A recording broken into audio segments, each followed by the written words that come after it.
Chapter 1. Charlie. A few days ago. I've been called a lot of things. Driven, focused, a bit obsessed with nutrition, but my favorite moniker has got to be Fitness Femme. Why?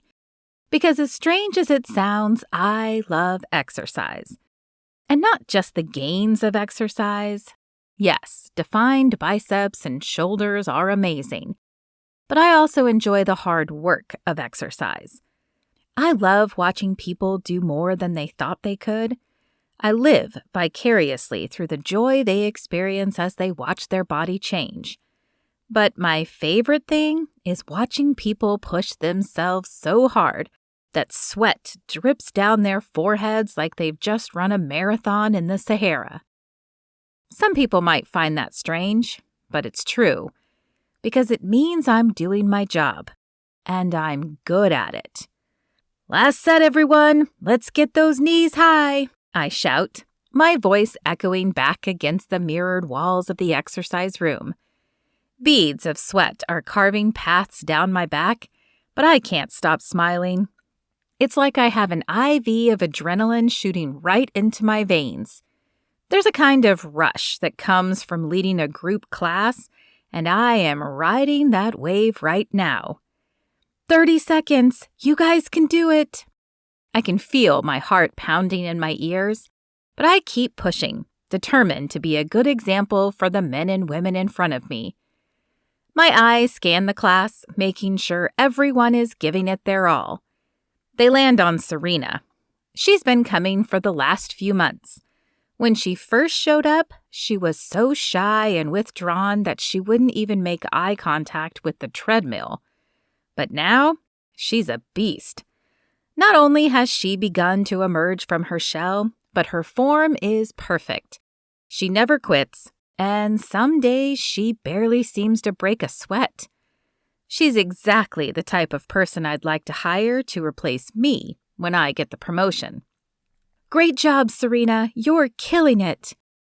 Her face lights up at the encouragement, and though I wouldn't have thought it possible, she pumps her knees a little higher. The alarm on my phone sounds, signaling the end of class.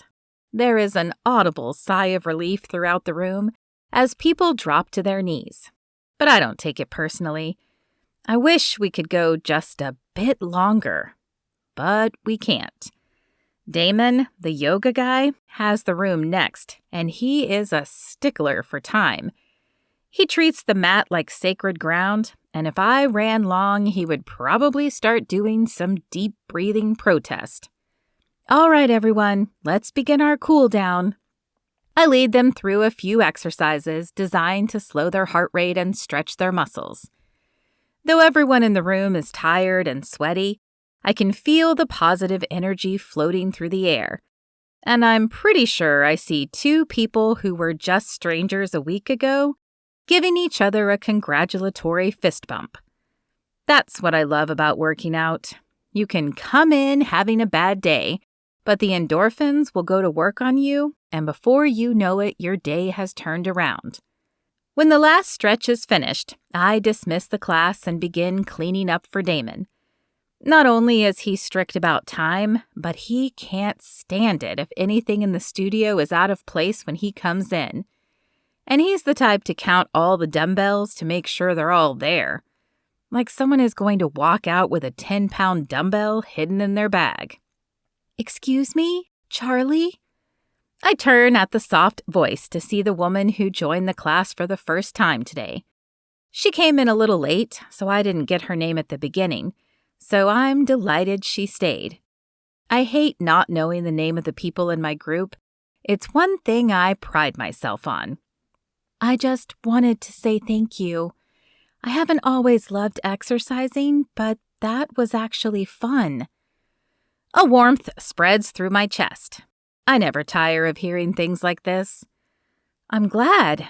Thank you for joining us today and giving class a chance. What's your name? Chloe, she says shyly. Well, Chloe, will you be joining us again next week? Her face lights up. Definitely. I return the smile and watch her bounce out of the studio before I return to cleaning up. Wow, Charlie, that was amazing. You're like a fitness fairy sprinkling motivational dust wherever you go. I chuckle as I turn around to see Belle and my other roommates entering the studio. Motivational dust? Really, Belle? I think Belle means that your energy is contagious, though less glittery, Piper says matter-of-factly. Speak for yourself, Katie says with a wide grin. I'm pretty sure I saw droplets glistening in the air like a superhero origin movie or something. I shake my head as a laugh escapes. Only Katie would come up with something like that. What are you guys even doing here? Don't you have lives or something? Belle is a social media influencer and part-time cosmetologist, so she might be off right now. But Katie works for an ad agency. Piper works in computer programming, and Hannah works in a clinic, so it's pretty odd for them all to have time off in the middle of the day. We do, but we thought we'd see if you could join us for lunch. Maybe in celebration? Hannah asks cautiously. Ugh, I wish. I mean, I'll definitely join you for lunch, but they haven't announced the new manager yet. 2 weeks ago, the manager gave notice that she was leaving.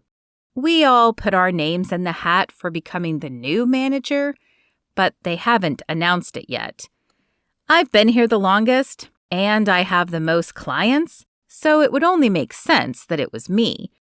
However, I'm starting to get nervous that there's been no decision yet. Oh, Charlie, that's awful. How long are they going to make you wait? Belle asks. I shrug, wishing I had the answer to that question. Who knows? It can't be too much longer, right? It is highly unusual for a company to take beyond the 2-week notice the departing manager gave, Piper says, rattling off statistics like the machine she is. So soon then, I say with a sigh. Well, even though we don't have anything to celebrate, do you guys still want to get lunch? Absolutely. We aren't going to tease you with food and then just leave you, Hannah says. What do you feel like? What I really feel like is some pasta smothered in cheese and loaded with calories. But I know I'll regret it later if I do that. The calories alone would haunt me, plus I wouldn't feel up to teaching the rest of my classes this afternoon. It amazes me how so many people don't understand that food is fuel, and eating the right kind of food is what will help your body function at its best.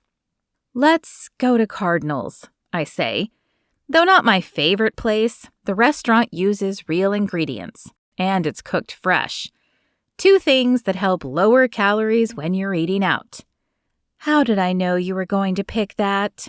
Katie asks with a roll of her eyes. Seriously, we should give you the 8-ball and make you use it when picking restaurants.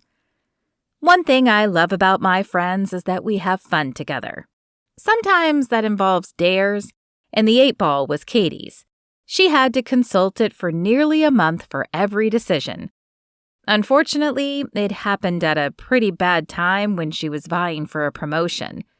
But it all worked out in the end when she ended up with Derek, the guy she'd been partnered with, and the promotion.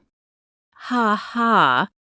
I stick my tongue out at her and follow my friends out of the gym. The sun is shining brightly, and I lift my face to soak it in. But I don't feel the rush of happy emotions that I normally do.